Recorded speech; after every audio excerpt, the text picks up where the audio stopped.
legends, and welcome to Unbeatable You, where we connect, thrive, and conquer. I'm your host, Brett Robbo, and I'm super grateful for your valuable time. So let's just dive straight in. Keep thriving and enjoy.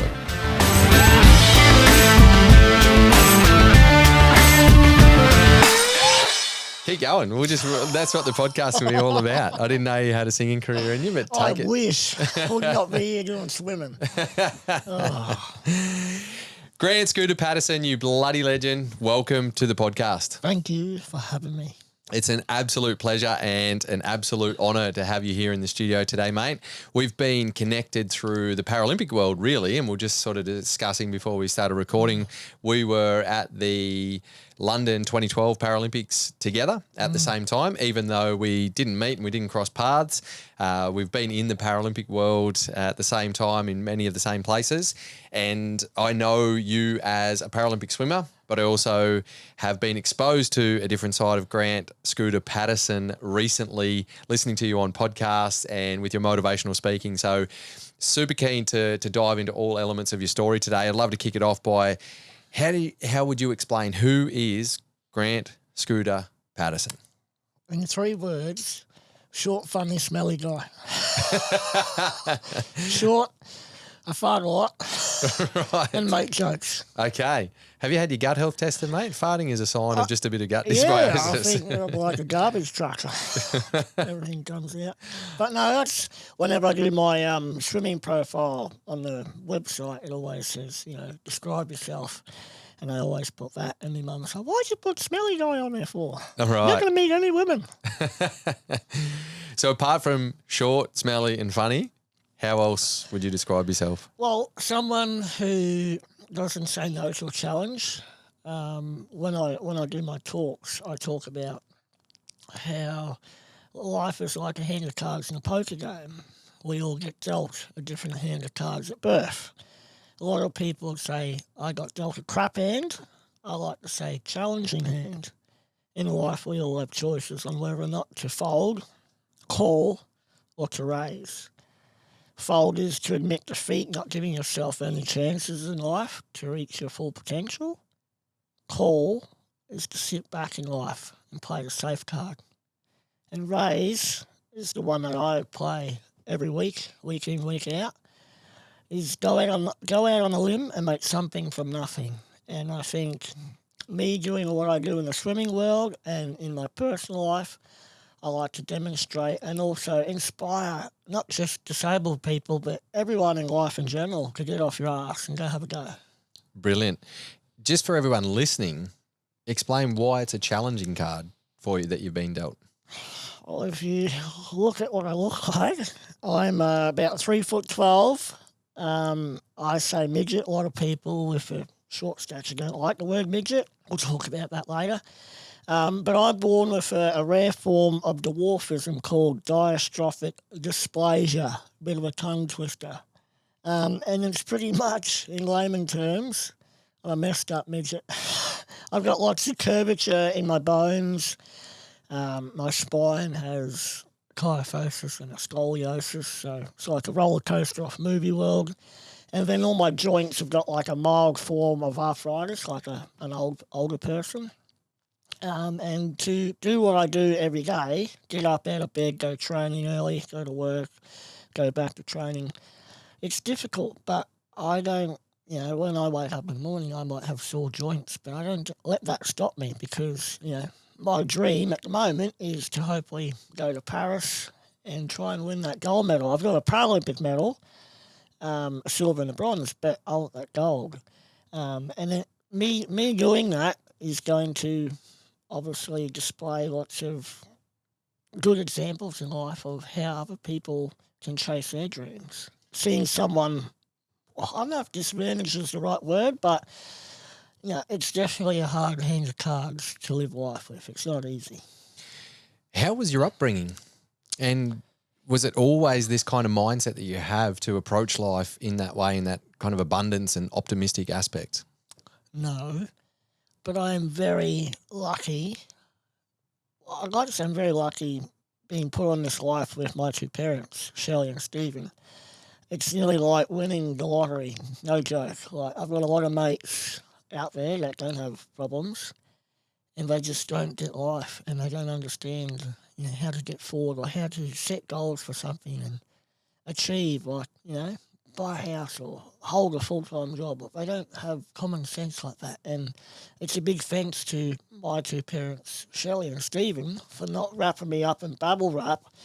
There's a lot of parents out there that have a kid with a disability and they think, oh, he's missing an arm or he's missing a leg or he can't talk, he can't contribute to the rest of the world. Well, they're wrong. There's always a way around something. Like, when I got here this morning, there's 2 flights of stairs up into this room. A lot of other people with disability, oh, no, I can't do that. But the way I've been brought up, there's always a way around things, and don't let things stop you. And in my house at home, all the light switches, bench tops, it's all the same as how you would have yours. What I've done is when I'm in the kitchen, I've got like a hairdressing stool, so it goes up and down. And that's how I buzz around the kitchen. I adapt to society because if I make it all to fit me when I go away, another example, when you met me in the car and you saw my peg leg, Yep. I wouldn't be able to drive a rental car to get here today. You would have come and got me. Yeah. And how is it when you pull up and ask for a rental car and you got a peg leg thing that you got to put on to the pedals to extend up to reach your short legs? Yeah, I think I need to do a bloody video on that, a documentary, because whenever I go into a rental company, I walk in there and they can't see me because I'm behind the desk. Oh, hello, down here. And then they look over, oh, how can we help you? I'm here to pick up a car under Scooter Patterson. Oh, okay. And, we need your license, please, hoping that I don't have one. Throw it up on the desk. And then they have a look at it. Oh, it's real. It's not out of a cereal box. And then they go, do you want insurance? No. You sure? Yep. But, yeah, their face is pretty heroic. It's pretty funny. Back to your upbringing and the way that you were treated, I think that's a really good point to make because I coached and treated in Paralympic sport for a lot of years. And when I was coaching, when I would do scouting for younger Paralympic athletes, I could tell the kids that were brought up in cotton wool compared to the kids that were treated like they didn't have a disability and that they were given opportunities as they would if they were able-bodied. And I say this without judgment to the parents because I'm a parent now of a 2-year-old and a 4-year-old and I can completely understand how parents do it. But from your experience and what you see, do you think that is a big part of the reason why other people with a disability might not have the same optimistic, go-get-it type attitude as you? 100% correct. I see it on pool decks all the time. So you see it a lot in your sport? I see it with people that aren't disabled. They run in and put little Jimmy's goggles on. What are you doing? Get off the pool deck. This is the coach's spot. Coaches and swimmers, no parents out there. I remember when I was little, we might be doing an activity with scouts or who knows, something. And they would say, oh, does Grant need this? And my dad or my mum would say, oh, no, Grant will ask us for help if he needs help. I said, that's how he has to learn. And I'll tell you what, I'm not a parent, but you're a parent. And what you said before, you can see how it happens, how you just immediately, oh, come here, Jessica, I'll put your cap on and I'll do that. It's so easy for you to do that because your sibling that you created is struggling. But it's better for them if you do nothing and let them find out how to do it themselves, because when they're 18 and they're in a position, like I've been in lots of positions where I've got no one around to help, I can get through it. I don't sit there and cry and go, oh, I need help, and give up. I never give up. Let me give you an example. When I was training for the Ironman in 2015. You did an Ironman? Yeah, half Ironman, 17.3. Crazy, I know. 17.3. Half, yeah. Yeah, okay. So that's 1.9K swim, 90K ride, 21K run. Fair. And it first started off at a club presentation night. Someone said, oh, you can't do that, Scooter. And because I have a problem in my head when someone says I can't do something, I have to do it. And I'm like, oh, don't say that. Anyway, I'm training for this, and I'm on the bike, and I'm going up to a place in Cairns called the rocks or something. Anyway, there's a really steep, short hill climb to get into it, and then it's a long 7-kilometre ascent. Anyway, the first bit, so you go up the mountain and then you come down, and as you're coming down, there's probably like a 20-metre drop where it's like, I don't know, maybe 60 degrees gradient. It's like nearly, I thought it was 90 degrees, but it was steep. And I remember going in, going, how the hell am I going to get out? And I said, well, think about that when we come back. So anyway, I did the 7 kilometres up and then come back. And when I was coming back, I could see the hill in front of me about 500 metres away. And I said, I think the only way we're going to do this is if we give it full stick. So I'm in the top gear, going like, 35 k's an hour, pedaling, hoping the car doesn't come down because it's only one lane. Anyway, I'm going for it, and I'm halfway up, and I'm like, I've got to go down gears because I'm, when you're in a high gear going up a hill, you fall off. So I went down a little bit more. Anyway, it was too steep, and I'm on the hill going, I got nothing left, and I'm strapped into it because your feet are clipped into clips. I'm like, over we go. So we've fallen over in the middle of the road on the steep hill, and I've got no phone reception because we're in the sticks where I was. And in my head, I'm like, how am I going to get out of here? So we're on a really steep hill. Cars could come down any moment. I'm by myself. What's going to happen? Anyway, pulled the bike into the bush. I had a piss while I was there. Hopped back on the bike. And so when I'm on the bike, I'm facing the road horizontal. So I'm flat at the moment. And I'm leaning on the tree because I couldn't touch. Anyway, I've pushed off the tree, and my idea was to go on the hill and go a little bit down to get my footing and then pedal up the rest of it. So I've done that, gone down a little bit and pedal it. And as I'm going back up the steep bit, my right foot's come out, and I'm like, fuck. So I got the left foot going, push, push, push. And it was like 100 metres up the steep bit, and I did it with one leg. And if there was anyone else listening, they would have thought someone was dying because I'm like, come on, move your ass. But that was a moment for me of not giving up because I needed to get out of there. Brilliant. I wasn't dying, but like the only way I was getting out is cycling out. And that wasn't part of the race, though. That was part of your training. training. How long did the race take you? So I remember when we first started talking about the Ironman, we predicted about 9 hours 30, and the cutoff was 8 hours. I ended up doing a whole 70.3 in 7 hours 48. So Well done. Over the moon. Well done. Yeah. I was beating people with the arms and legs, so that was pretty cool. Yeah, well done. Do you put that down to the training or the determination? Determination.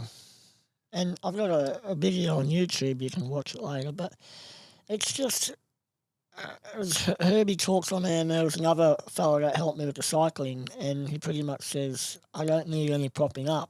I just get out there and go. Because the only thing the thing that I'm really good at is committing to something and giving it 151%, which is very good, but also sometimes can be a little bit bad because you don't know when to stop. Right. Why 151%? Where does that percentage come from? Because everyone does 100%. You want to be number one, you're going to go for 151. There you extra. go. When no one's looking, you're going to do extra laps. I'll remember that when I get to the next hill sprint later in the day. Scooter, how are you treated in society? Do people feel sorry for you? Because a lot of my mates that are in wheelchairs and travelling the world with wheelchair athletes as well, I remember being with Kurt Fernley at times, and people would see him on the street in his wheelchair and say, oh my God, I feel sorry for you and things like that. And, for guys in their wheelchair, they're like, fuck, life is amazing. Like, why are you feeling sorry for it? They don't sort of understand. And this isn't everyone. This is not a generalisation of everyone. But I've experienced that from being beside athletes with a disability and, working a lot with amputees as well. How have you been treated in society throughout your life? It's everyone that knows me. It's more like because of what I've done. Like at the pool this week, I was saying to Herbie, my coach, I said it's good to see a lot of younger athletes coming up for a photo. I don't care about that, but like they're inspiring to, people like me are inspiring the younger athletes to come do what we're doing because, I was saying to another fella today, I said, we're getting older, we're not going to last forever. But it's good to see the younger generation wanting to be like us and go and represent the country because, once us older guys leave, someone needs to take our spot and pass it on. But then when you go, for example, when I'm at the shop at Coles at home, I'll be putting my groceries up on the conveyor belt and it looks like I'm struggling because the conveyor belt's at my hairline and I'm just whoop, whoop. And all the girls at Coles, I love going to Coles because I got all my mates, all the old ducks there and know all their names and how are you, talk to them because everyone's like, why don't you just do online checkup? I said, what for? I don't get to see everyone and ask how they are, It's people. I'm a people person. Anyway, I'll be throwing stuff up and there'll be someone who doesn't know me, what you just said, feel sorry for me. Oh, here, let me do that for you. I said, no, thank you, it's fine. But if you want to come help me, I've got some mopping at home to do. You can come mop the floors. Oh, no. But no, a lot of people that don't know me, feel sorry for me and they want to do it for you. But I sometimes have to grab their hand and say, no, sorry, it's fine, I can do it, And then in there, some of them get a little bit offended sometimes, like, oh, I was just trying to help. I said, no, that's fine. But I've got it. Makes me feel human that I'm doing my own shopping. I said, if you go do it for me, how am I, not that I need to learn anymore. I've learned a lot from doing my own stuff, but I enjoy doing my own, just like I enjoy mowing my own lawn. You know what I mean? To me, when you get your own house, you mow your own lawn, that's when you know you're a man. 2 questions. How do you get the stuff from the higher shelves when you're getting around Coles before you get to the conveyor belt? So if it's up high, like the chicken Kievs are up at 6 foot high, I'll find someone and I'll say, excuse me, do you mind? Well, normally if it's a random, I'll say, excuse me, can I borrow your height? And they're like, what? Need to borrow your height. Ah, yeah. And they're stuff, she's like, what are you on about borrowing my height? And they'll grab it for me. But if it's like medium height where I climb up on my handlebars and I'm on one leg on the seat, one leg on the steering wheel, I can just grab it. But normally when it's, at your probably elbow height, I'll ask someone. Because unless there's a ladder there, like at home I've got ladders everywhere, I'll climb up and do it. Mm-hmm. I do my own ceiling fans. People are like, what are you doing up there for? Why not? And you mentioned handlebars and your nickname is Scooter. Tell us about the scooter that you get around on. So when I was, baby, there was always scenarios about how am I going to get on in life? What am I going to get around on? Because when I was little, I had like a little plastic trike. And I think I was about 7 years old and we're at Brisbane visiting my grandparents. And there was a friend of my grandparents or someone that rocked up to my grandparents' house with pretty much the same, not that bike, but a trike like that, but all metal with wheels on it. And I've pretty much had one ever since. And even I remember when we were going from primary school to high school, there was always conversation, is Grant going to be put into an electric wheelchair so he can, meet people at eye level and stuff like that?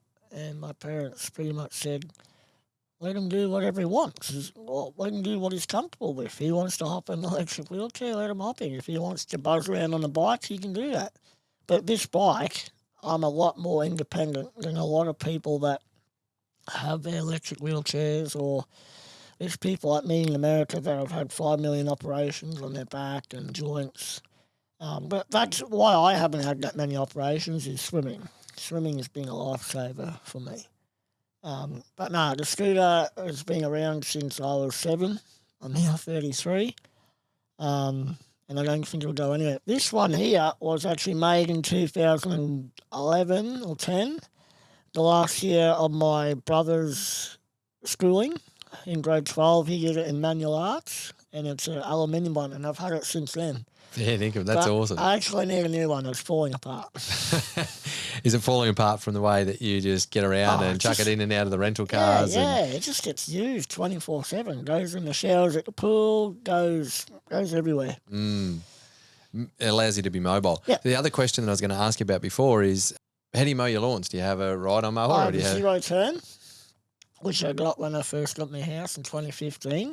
So What is it? A zero turn. So it's like Is that... driving a bobcat. You got Right. the handlebars, so you sit in the seat and your feet, obviously my feet aren't on the footrest, but then you got your hands on the handlebars and it's alternate steering like Yep. that, like Yep. a skid steer. Yep. So I do the lawn and then I'll go get my whippersnipper, do a little echo, and I watch one of my videos on the Instagram and you see me mowing, doing a whippersnipper with it around my head, holding it up here. And then when I do the driveway, I flip it on its side and do the edges, And when I did that video, some people might not like me for saying this or get upset, but in the caption I said, who needs NDIS when you got willpower? And what I like to create is people that are different. Where there's a will, there's a way. Don't rely on that safety card all the time. Do it yourself because you get something out of it when you do it yourself. I do. And you feel like you're part of society and you've accomplished something. Yeah, brilliant. And I like what you said there earlier too about, you see able-bodied people not being able to do certain things or not wanting to do things for themselves. So it's not a disability thing. It's just a human nature type thing. It's a mentality, a mindset, a victim mindset, or I won't say laziness, but just that. Laziness is part of it. I mowed an able-body's lawn one time because he was too lazy, and his missus was like, "Cannot believe you're mowing my fucking lawn," and my husband is not doing it. But it's true. Laziness, the nature, will get up and go attitude's not there, and that's where my parents come in. Well, when you said before about the you mowing the lawn, what I pictured straight away was those robot lawnmowers and you sitting on them. Cheating. Classic. So you live in Cairns, but you're here on the Gold Coast for National Swimming Champs. How has your comp been? I know it's just the beginning. And what does this comp set you up for?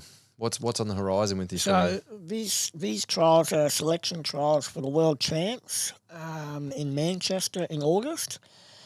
And start of this week's been going all right. I've still got the beard on, as you can see, but this will come off. What does that mean? Well, it's part of my training regime, so it's drag.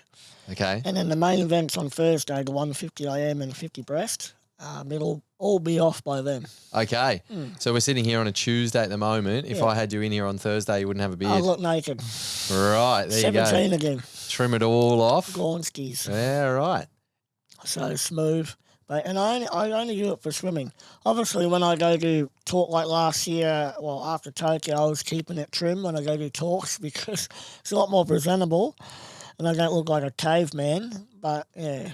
I'm glad I captured the caveman before it comes off. I'm like, no, he'll appreciate it. But with the swimming, also one thing that you said was swimming has saved your life. Mm-hmm. And you mentioned other people that have a lot of operations. Obviously, those Ironmans and running a lot isn't good for your body, but the swimming is obviously really good for your condition. Yeah, I first started, I did learn to swim like everyone else.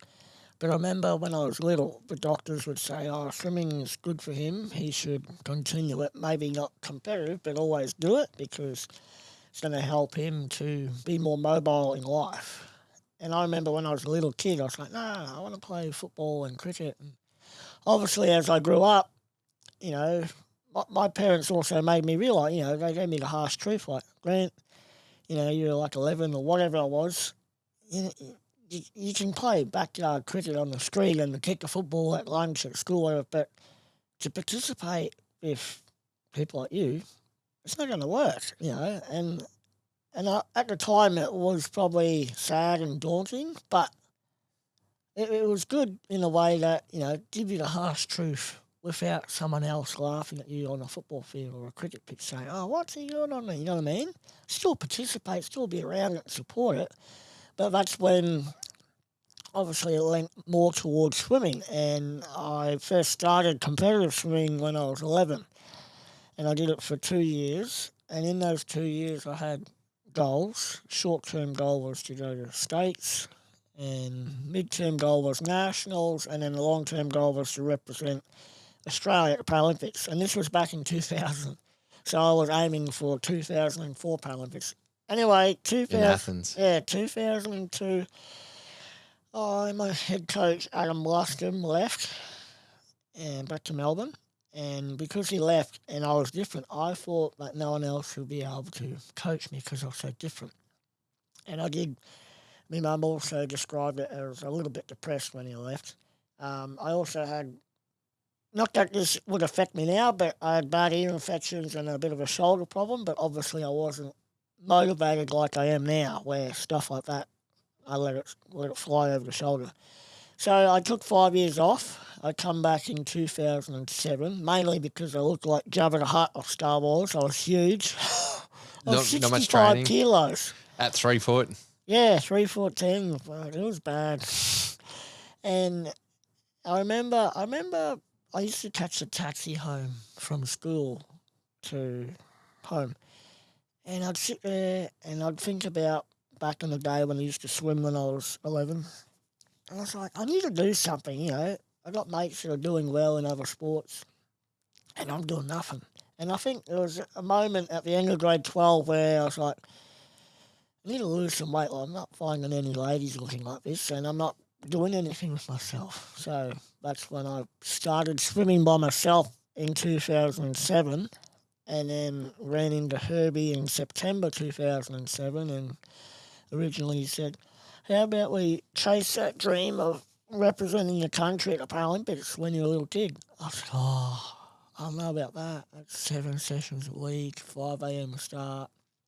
I thought about it for 2 weeks and then went there. And then we had 6 months until Beijing trials and went to Beijing. That was my first national, so that was another goal kicked off. And I remember I missed out on the team by 1.5 seconds. And I remember the head coach of the Australian swim team at the time, BK, Brendan Teo, he come up and said, hang in there for London. You know, look what you've done in 6 months. Give it 4 years. And, yeah, the rest was history. Rest was history. There we were, crossing paths at London Paralympics. What is it that you take from your swimming into everyday life that allows you to function more optimally as well? So you have a job outside of your swimming. Yep. What does that look like for you? So my week is very busy. I do 9 sessions training, 7 swim, 2 gym. And Monday, we'll do Monday because Monday is a big day. Monday morning swim, and then I finish, 5:30 to 7:30, and then I go to work about 8:30. Finish work at 5, and then go to gym at like 5:15 until like 6:30. And yeah, the rest of the week is very similar.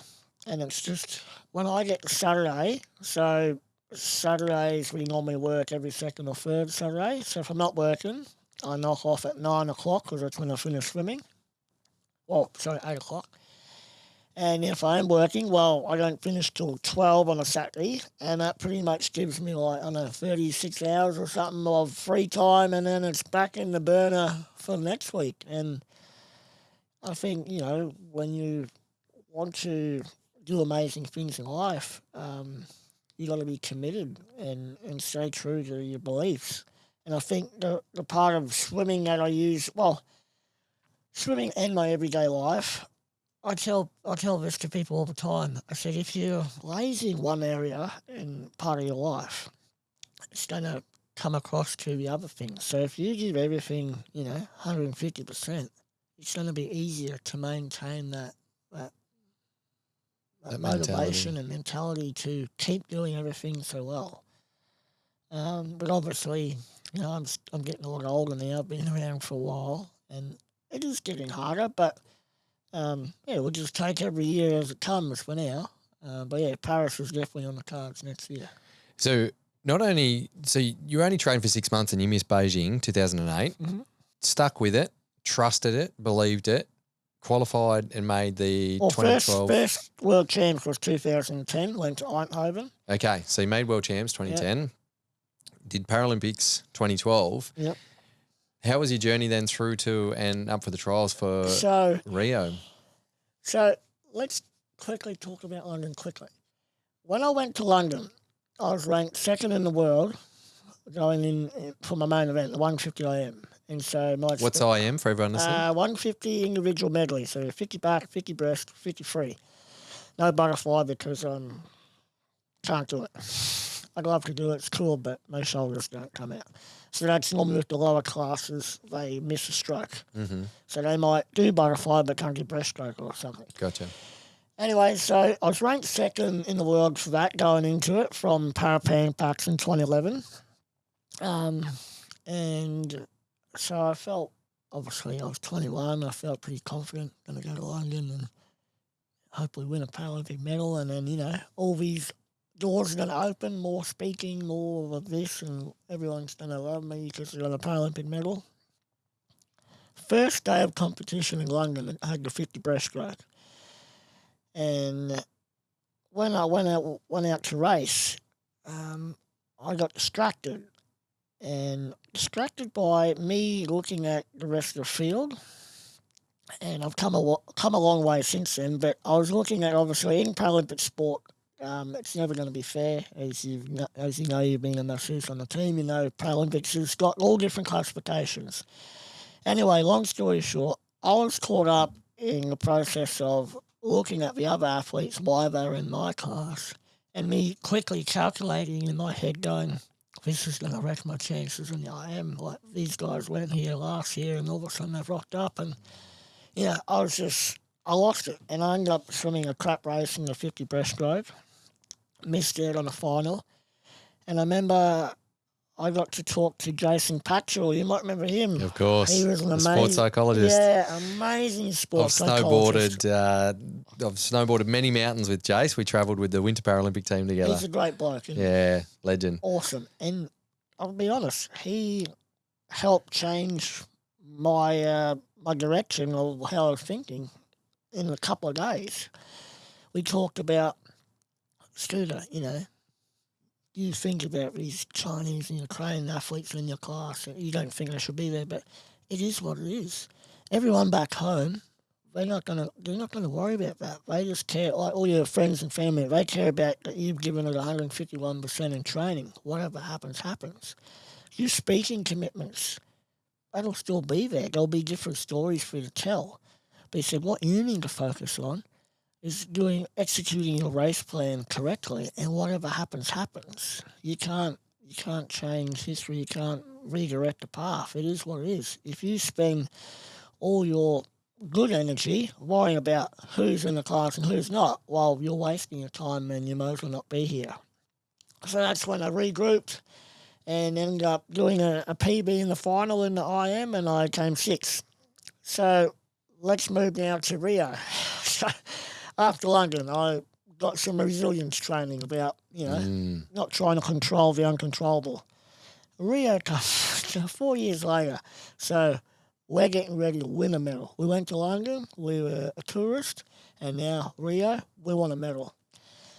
So I do trials, do similar times to, obviously, London, but because similar situation to London, there was more of these athletes in my class that it's debatable of where they should be or not. And it bumped me out to seventh. So I actually missed out on the team altogether. And you could just imagine, 8 years in the making, my dream of winning a Paralympic medal is literally gone because I'm not even on the team. And I remember when I got the phone call saying, Scooter, because I was first reserve or whatever, sorry, mate, the team is full and you're not going to be required to be a part of the team. You've missed out. And obviously you felt bad, and I was very angry at the time at the world. And I remember getting home after work that day, and I was talking to my parents, and I said, Grant, you've got two options. You can ring up a current affair, whatever you want to do, and scream from the top of a mountain and be remembered as that whinging midget, or number two, go back to work, not knowing if that dream will ever come true of you winning a Paralympic medal or going to Tokyo. Who knows what will happen? That's a long way away.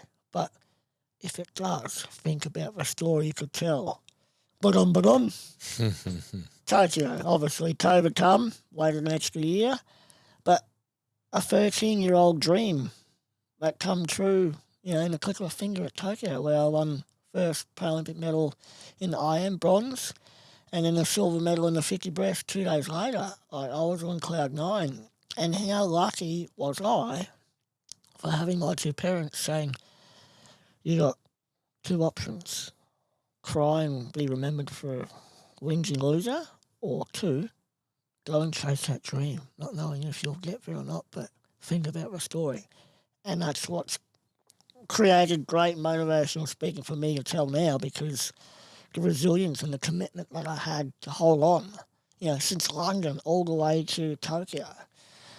And now I'm just chasing more icing on top of the cake. I've already done plenty of damage. And I love that story, and it's great for the listeners too who might not have athletic desires, but it's that reminder that kick in the guts, that challenge, that sign that said, you know what, here's an opportunity for you to stop and change trajectory, or build that resilience physically, mentally, emotionally, and continue on. And the hard thing that a lot of people listening wouldn't understand is with the classification system in Paralympic sport, that's what you're referring to, is we would often go to a World Champs or a Paralympic Games and not know who was going to be. You might see the names, but you don't know how they've performed because they could be classified not long before. Classification systems can change.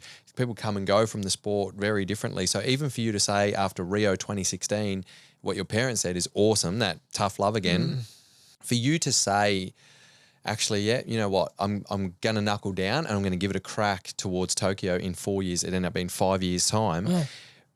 You didn't know what's going to happen in Tokyo. Like, is there going to be another classification thing where you rock up and then all of a sudden you might not even make a final again because the people in... Yeah, yep. So it's credit to you then for sticking to that path with that unknown of, it doesn't matter how well you train and performed. That's kind of the easy part. Turn up, train hard, recover well, train hard, recover well, go to all the competitions. So many things are out of your control. Yeah. And I heard you mention it before too.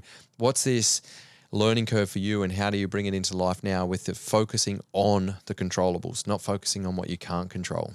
Well, everything you do in life, if there's something out of your control, like obviously there's some people are having a barney over something. If it's got nothing to do with you, let it slide. Focus on your path. Like for me, I'm wanting to do more in speaking, so focus on that. Don't focus on the negatives. If there's something wrong, let it go. Do something else. And I tell all the other athletes that are on the team, if it's not working for you, find something else that you want to do. Like I never had to keep doing swimming. I could have done something else, but I chose to. I was not giving up. And obviously if I never went to Tokyo and never got a medal, well, I would have went down because I went down for trying, at least. You know what I mean? I gave it a go. How often in your daily life are you faced with things that are out of your control that you could focus on and complain about and be derailed by, rather than focusing on what you can control? Like sorry there. I was just going to say, I saw a few as soon as you arrived here. Correct. Like small things. I'll be at work. It's a similar thing like my kitchen. I've got a stool on wheels on a lift. I drop something, I'm serving someone. So you work in customer service? Yes, yeah. I'm on the front line. And if I drop something, it's a pain in my ass because I have to go over to the end, hop on my bike, hop on my scooter, go back to the thing, pick up whatever, the paper or whatever it is, put it up there, go back to the stool, hop on the stool and slide back over. Where you squat down and grab it. Little things like that. And sometimes I might have done a couple of things in a row, and I'll say to people, don't ever be a midget. It's too hard. Just be able-bodied. But that's just part of me letting steam off, I guess. Yeah, well said. How often with people that when you do your motivational speaking, do they come to you and say, I'm really inspired now? Or actually, let's drop the inspiration. That's the word I would hope that they would get. But how often do people come and say to you, you've made me realise how much I need to get off my ass, or you've made me realise, okay, I'm just going to do this. You've brought a bit of strength out in me. How often do you get that kind of feedback? Oh, all the time. One time I had a full-grown man like in his 40s come up and cry in front of me. And I said, mate, it's all right. He said, oh, no, but I don't give a go, and just watching you, I feel like a hopeless person. And I said, mate, let today be the day. Let you turn your life around, like what I did at Rio, and start something new or go on a different trajectory. I said, every day is a new beginning. I said, I'm just here to make you realise that you can go and chase whatever you want to chase. That's all my job is. But now you, no one's going to do it for you, just like when I decided to go to Tokyo. I had to do it. My parents didn't do it for me. They just said, oi, there's a path over here. Why don't you look at that path? I looked at the path. I said, but you have to commit to it and go do it. But yeah, a lot of people come up and always for a photo and talk to me about, oh, it's touching and inspiring. But I said, oh, well, I hope you can get something out of it and go and fulfill your journey in life. You know, because that means more to me is people being better in life at contributing to the planet and being a good person. Is that kind of your mission now beyond Paralympic sport? Is to help all the next generation get off their phones so much and go out and achieve goals. It might not be sport, it might be art, drama, news, whatever it is they want to do. But go and do it. Stop sitting there sliding up and down. You know, I see at the pool young kids, they just live on their phones. Go and make something to show someone to go, wow. Yeah, well said. Speaking of wow, if the 40-year-old man who came up to you crying is watching or listening to this, I would love to hear from you. Reach out and let us know what action you took after that chat with Scooter, because if that wasn't enough to shake it up, where you pretty much said to him, mate, draw the line in the sand, everything that's happened, past experiences, don't define you. What happens from here on in is what will define you. This is your opportunity. And you're better off in life focusing on the things that you can do and creating a positive vibe around you and going and reaching your goals instead of worrying about things that you can't do. Love that. I'm going to read a little quote to you that I saw on your Instagram from Oscar Wilde, and I'd love to know what it means to you and how you anchor into it in your life. It says, if a thing is worth doing, it is worth doing well. If it is worth having, it is worth waiting for. If it is worth attaining, it is worth fighting for. If it is worth experiencing, it is worth putting time aside for. That's pretty much the 13 years of my life. You know what I mean? From London to Tokyo. I really wanted something. And to do a full-time sport, as you know, it's not easy to give up mornings and nights for your sport. You know, there's being a 20-year-old, 30-year-old, there's so much more to do in life. You know, go out parties and have fun with mates, look for girls, you know, all that stuff comes up. And there's a lot of people I know that are more interested in doing that, so their sporting career hasn't gone the way mine has, but that's their choice. But in that quote, anything you put time into, normally good things come. Not all the time, like, for example, Rio, if you read that to me, like, oh, well, it still hasn't come. But I was persistent with it and stuck in there. And obviously, I don't know, not lucky, but in a way, sort of, yeah. But I was there ready to take it when it was shown in front of me. Powerful.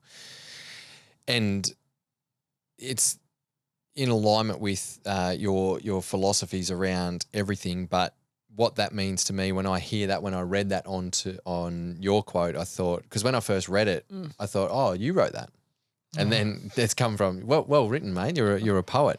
But then I don't even know it. But knowing your actions, your behaviours, your mindset, really, like it's about this optimism. It's about this. It's not even a go-get-it attitude. It's kind of that use adversity to your advantage. And what I believe that everyone listening to this and would get also when you're speaking live is that inspiration. So one thing that I've noticed being with Paralympic athletes I worked in Paralympic sport for almost 15 years.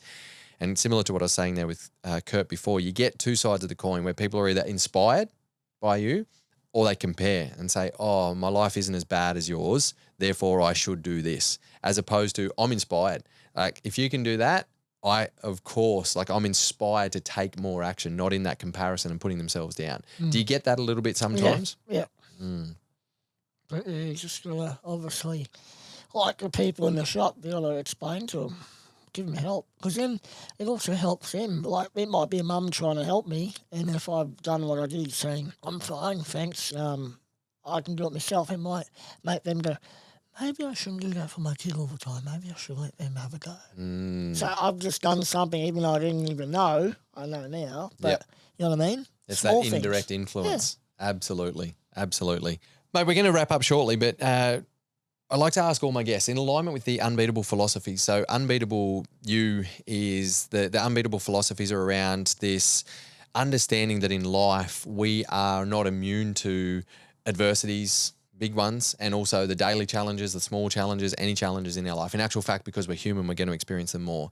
And the programs that I run and the way that I work with people is around this unbeatable philosophies, is that it's tools and strategies and mindsets to help us navigate these challenges, to help us navigate adversities so that we're not beaten by them. And you're a prime example of this, of how you use this. So what I'd love to hear from you is, what's one or two things that you'd like to leave with the listeners to help them understand how they could start to design and live their own unbeatable lives? Well, first of all, don't focus on the negatives. Focus on what you can do. Stop controlling the uncontrollable. Get out there in life and have a crack. Nothing's too big or hard to go and try and do. If it doesn't work, we're going to try something else. And have a never give up attitude. That's pretty much how I've gotten through life. You know, everything I do, fishing, go-karting, heaps of stuff I do in life. Never give up. Like when I did the Ironman, people straight away assume, how's he going to touch the ground? How's he going to reach the pedals? Where there's a will, there's a way. And I think by me I know I'm a bit of a storyteller, but me doing things in life helps people to look at something going, oh, if Scooter's riding a bike or if Scooter's doing that, maybe I can have a crack at doing this. I had one of my good mates come up to me, and I was very touched by this, because I'd say I think highly of him. He's a close mate, and he's done well at uni, and he's set himself up in life very well. And he come up and said to me, when I got back from Tokyo, I had this big welcoming parade in Cairns, and he come up and said, you see, your speech about the cards, he said, it made me realise, like, you know, his job he's doing, he's making plenty of money, he's set up, got a nice house, nice car, whatever. He said, but inside, I'm bored. And he said, with listening to what you said, he said, I'm going to go try something else. And now he's going and flying helicopters, got his helicopter licence. But hearing him open up, and, you know, it's hard to have a 30-year-old male come and talk to another male and say how he felt. You know, that's a hard thing these days. I get a lot of people say, how do you talk about your parents so openly? But it's true. But to have him come up and say that was, like, pretty touching for me. Meanwhile, it's just a thing in my head that I always say when I do talking. But I know what it means, but you know what I mean? It's touching. But things I do help people redirect their life to do something that makes their brain tick again, not just, you know, you do your same job for so over many years and it's the same thing over and over. But all of a sudden you see a life event or something happens and you go, I'm going to try professional dolphin keeping or something, you know. I'm going to be a pianist. A pianist. I've heard that you don't mind the piano. I started in COVID, but I've been a bit lazy and I do too much stuff, but I really do like piano. Elton John and Chris Martin have inspired me. Right. I just love being able to play something, and I smile myself when I can get it down pat. So that note, you're feeling connected to it. You're getting energy from it. You're loving what you're doing there. I love music. Do you love swimming? I paused too long. I love keeping fit and training hard. Racing, I don't know. I'm getting older now and it's getting harder, but I guess I do like racing when it's a close, right? Like, for example, me and Ahmed, he's on the Paralympic team as well. When it's someone similar like me, I love it because that's like why I got into go-kart racing too. It's more of a level playing field. But my whole life, it's hard for me to verse someone that's the same as me because there's no one like me, but I can race against. You know what I mean? But no, I do obviously. I do love it in some respects because I'm still training my ass off and I don't know when to stop. But yeah, I think obviously there'll come a time where I'll let it go and obviously do more of the motivational speaking stuff and help other people do better with themselves. It's just an interesting perspective with a lot of people in sport as you get towards the end of your career. I'm not sure how many years you got left in you. Maybe you'll stick around to Brisbane 2032 and I told me coach and my PT that, but mate, it's getting harder and harder. I don't know how I'll do it, but I've penciled it in. It's in the calendar. It's scheduled in. It's going to happen. But that love piece, it's a different sort of love. Like you design your life around it and it becomes a part of who you are and what you do, just a part of that. It's not all that you are, but that love that you feel from playing the piano is different to a love for the love for the training, the love for the camaraderie, the love for the competition. It's a different kind of love. And like often people will say, how do you keep the motivation to do your 9 sessions week in, week out? And I ask myself the same thing. But there's a little mongrel inside. So obviously, when the alarm goes off at 4:50, it's just like I'm sitting there like, it's too cold or something. I just want to stay in bed. But there's this little mongrel inside that just like grabs my shirt and says, "Get up, we need to go do this." And when that little thing leaves me, that's when it'll be the day when I say goodbye because it's that thing inside that drives me. It's not. It's weird to explain. It's not actually me. It's this little thing inside that wants success so bad. Is that why you refer to yourself as we? When you were telling stories earlier of we, and then you said, and I was on my own at that big hill, and I was like, oh, okay. So now you're referring to that we is the little mongrel that's and you. There's a mongrel inside that pushes me. And on a Sunday, he's asleep, the little mongrel, and I literally do nothing. I'm like a lazy potato. And you don't stir him with a stick? No, I sit there on the couch and watch movies and go, maybe I should take the dogs for a run on the quad or, I have to wash the quad. Especially a full week of work and training. I'm knackered. But yeah. But when you fire him up, he's ready to rock and roll. Everyone needs that little mongrel inside of them. And to follow more of what you do, where's the best place to watch and be inspired by? You mentioned Instagram a couple of times. My Scooter page on Facebook. You'll see the YouTube videos. I probably need to do more stuff, but I'm someone, like I was saying before, I want people to do less of the swiping, more creative. I like to do more creating and, show, like I did a video of me mowing a lawn and I got another one coming out soon, probably me cleaning the shed gutters on my 4-metre shed, with a cherry picker. Shit like that. I like showing people that, there's a will, there's a way. At the same time, I'm not someone to, boast about myself, but I understand me doing little things like that in life helps people do their stuff. But I'm definitely not one to, do selfies in the mirror and stuff like that. That's probably the bit that I need to learn more is how to be more proactive with promoting myself. But obviously, time will come. Just get someone to capture everything that you do. If people were watching you come up here, up the stairs, into the studio. What I need is a personal videographer that's with me 24/7, and that would be a show itself. There you go. Let's do the same videos. Putting it out there. Maybe we'll have a live show with you coming out soon. And Netflix can get on, they got Michael Jordan Last Dance, where they can have the last swim, 2032. Turn the lights off. Drop the mic. There we go. Anyone who knows anyone at Netflix, let's get this happening. That's brilliant. Scooter, before we wrap up, do you have any questions for me?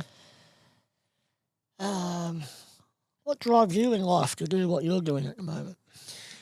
Yeah, good question. At the moment is very different to previously, and I've been through different phases in my life. I was driven a lot as a coach in early days to be the best coach that I could be, and knowing that kind of ripple effect, and especially working in Paralympic sport, I was really driven to hit my potential as a coach because I could see the great things that I was doing with my athletes, but I also had mentors that were 20 plus years older and doing amazing things. So that really drove me.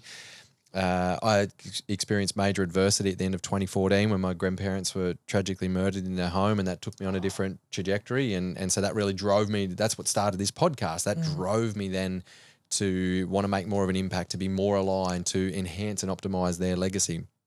Now I'm a father, and I'm driven to help design a life for my family that creates resilience, abundance, and opportunity. And opportunity to me is like opportunity to travel, opportunity to choose, opportunity to be in tribes in the middle of a wilderness in South America and learn in that kind of way. So I'm kind of driven to provide those opportunities. But in my work, I'm consistently driven to, part of my purpose is to help impact the lives of hundreds of thousands of people. Significantly impact the lives of hundreds of thousands of people. Hence why I love the podcast and bringing on legends like yourself, and with the coaching that I do.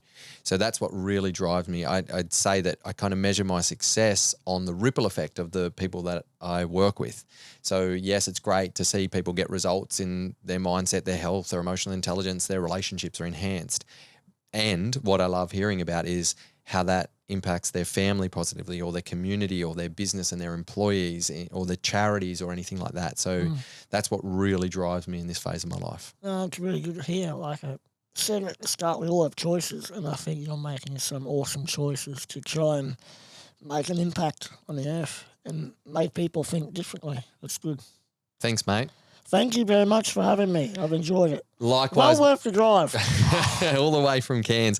Yeah. Scooter, you're a legend. I want to acknowledge you for your resilient and abundant mindset and your just attitude for life, for just getting after it. I think that if we all woke up every day with that little mongrel inside of us and showed up with that resilience and that abundance, then we would all be not just achieving more, but enjoying life, and we'd be a lot more connected species. Find your inner mongrel. Never give up. There we go. Keep shining your impactful and abundant light to the world, my man. Thank you. Boom. Boom. Drop Good the mic. stuff. Drop the mic. There you go. Another empowering episode, and thanks again for tuning in.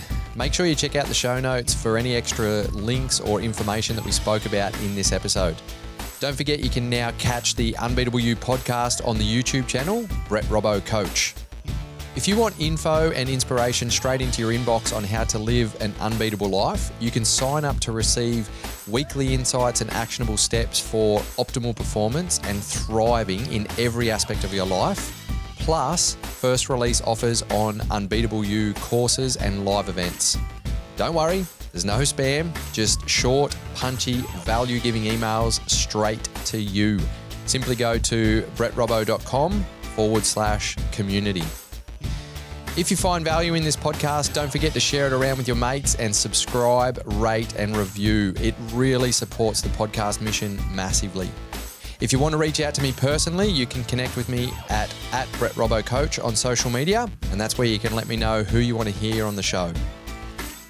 Keep thriving, legends, and as always, remember, if not you, then who?